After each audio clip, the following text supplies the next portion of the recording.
Well, what is up? Today we are in historic St. Charles, and I want to give you a few tips on how to get better composition in your photos and videos.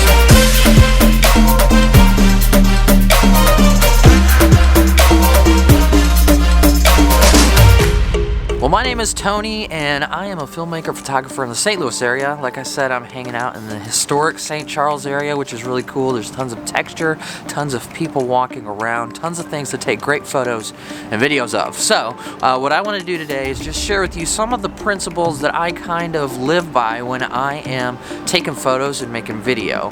There's rules that are meant to be followed when you're capturing things so that your images look more appealing. Now, you can break those rules, but you have to understand why they're rules before you start breaking them.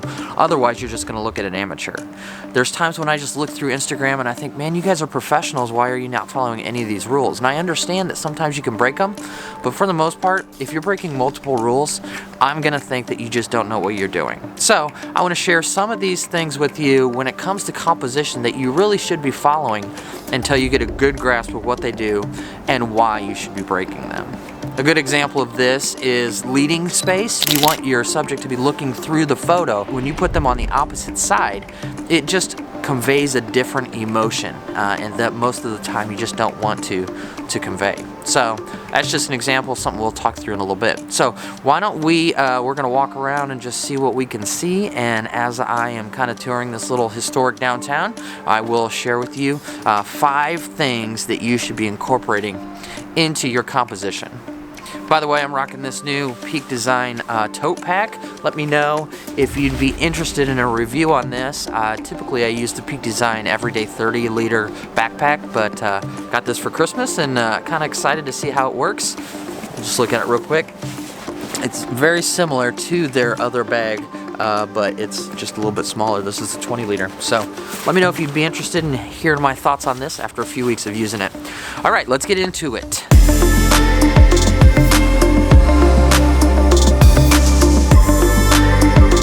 Number 1, the classic rule of thirds. This is where you take and divide your screen into thirds, essentially. And what you want to do is you want to line up your subject on those horizontal and vertical lines. So a good example of this is the horizon. You want your horizon on the lower third or the upper third instead of in the middle of the frame. It just looks so much more appealing. You get more sky or you get more ground, depending on which way you want to put it. But it just makes your photo look so much more appealing. With the vertical lines, that's where you stick your subjects. You always stick your subjects on either the left third or the right third, and just stick that subject right on that line. Just looks nice and appealing. It gives your photo so much more dynamics than just having everything in the center of the frame. Now, if you're taking pictures of people, you want to stick their eye right in the center where those points meet. Just looks so good. That's where you want to try and get your framing. There's so much to talk about with rule of thirds. I'm just gonna basically brush on this. If you are interested in learning more about it, I actually wrote a blog, yes, a blog about this long time ago. But check it out, I'll leave it in the description. You can go through, there's plenty of examples to see.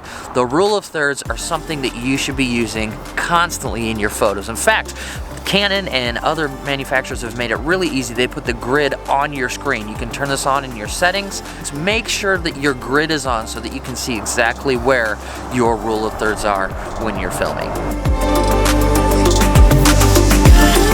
Okay, number 2, what I want to talk about is actually getting variety in your composition, and not necessarily in each one, but throughout the story that you're trying to tell, whether it's video, whether it's photo. If you're only getting the same kind of shots every time, you're not going to be able to tell the story as effectively as you could as if you have gotten a variety. Now, what I mean by this is a rule that I kind of go by.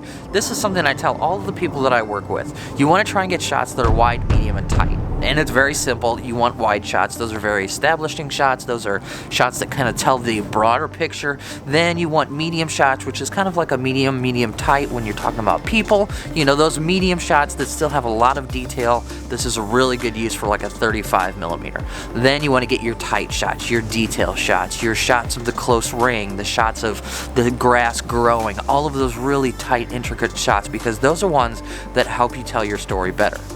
Now, when you blend all three of these together, whether they're in a sequence or shot together and put on a paper together, it's just going to look so much better if you've got a variety of these three types of shots. It will just look so much better than if you get a bunch of tight shots because the bokeh looks really good, or a bunch of wide shots. Then you're not telling any of the details and developing your character, all of those things that are really important about telling story, even with photos.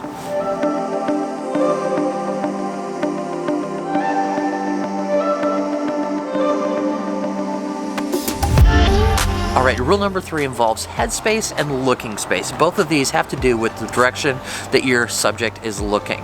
For looking space, you want your subject looking through the frame. It just looks so much more appealing when they're on the right side of the frame. Headspace is the negative space above your subject's head. If you have too much, it looks really weird. If you don't have enough, it looks unprofessional. Try your best not to cut their head off, and depending on the angle that your camera is will determine how much headspace your subject can have. Now, you just move your camera so that you can get better headspace if you need to align it with the rule of thirds. Once again, going back to the rule of thirds, that's your foundation. Make sure that you're using those rule of thirds, and then your headspace and looking space go accordingly. Alright, number 4 has to do with the angle of the camera. So many times I see people with the camera, they're standing on their feet straight up with the camera right in their face. They never change their angle. So you always get the view that everyone always sees. A good example of how to swap this up is if you're taking photos of kids, get down on their level so that they're level. And then you've got more depth in your background, you've got more story to tell because you can see more. It just makes so much more of an appealing photo. Try and think through the image as a different angle that you typically don't see. Get down low, get up high, get creative with your shots. Those are the photos that you're going to learn to love. Alright, the 5th thing to think through is composition. When you're talking about humans, never cut off at bendy places. What I mean by that is the elbows, the knees, never cut off at your joints. Even the hips, like anywhere where you bend, it just doesn't look right in photos when you cut at that point. So when you're doing a portrait shoot, think through all of the people in that image. Think through to avoid those parts of their bodies. Alright friends, it's starting to get busy. Hopefully these tips help you with your composition. If this video has helped, I would love for you to like it. If you haven't already, please subscribe. We're having a lot of fun. There's been new people subscribing every day. It's really fun, having a good time. So other than that, hope you have a good week, and we'll see you later.